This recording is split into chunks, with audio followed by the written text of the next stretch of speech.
অফিসে কাজের চাপের চেয়েও বড় চাপ কি জানো? রুকো যারা, সবার করো। ওই এক কলিগ যিনি সারাদিন আড্ডা দেবেন, অকারণে প্রশ্ন করবেন, আপনার কনসেন্ট্রেশন ভেঙে দেবেন। টেবিলে হেডফোন থাকলেও উনি গ্যাপ খুঁজে নেবেন, কিন্তু রাগ করলে হবে না, স্মার্টলি হ্যান্ডেল করতে হবে। বাউন্ডারি তৈরি করুন। যেমন ধরুন আপনি কাজে ব্যস্ত, তখন উনি এসে বললেন, কাল রাতে খেলা দেখলেন? আপনি উত্তর দিন ছোট্ট করে, না ভাই ব্যস্ত ছিলাম। ব্যাস, ওরা বুঝে যাবে।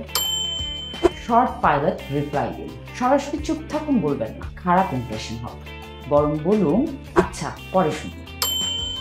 বডি ল্যাঙ্গুয়েজ ইউজ করুন। স্ক্রিনে চোখ রাখুন, কিবোর্ডে টাইপ চালিয়ে থাকুন।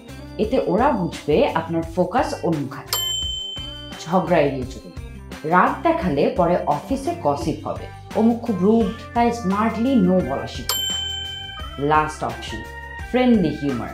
কখনো হালকা মজা করে বলুন, এই যে তুমি তো আমার প্রোডাক্টিভিটি ম্যানেজার হয়ে গেছো। হাসাহাসি হবে, আবার মেসেজও পৌঁছে যাবে। অফিসে কাজের পাশাপাশি সম্পর্ক মেনটেনও গুরুত্বপূর্ণ, তাই বিরক্তিকর কলিগকে শত্রু না বানিয়ে স্মার্টলি ম্যানেজ করলে অফিসের পরিবেশও ভালো থাকবে, আপনার কাজও ঠিক মতো হবে।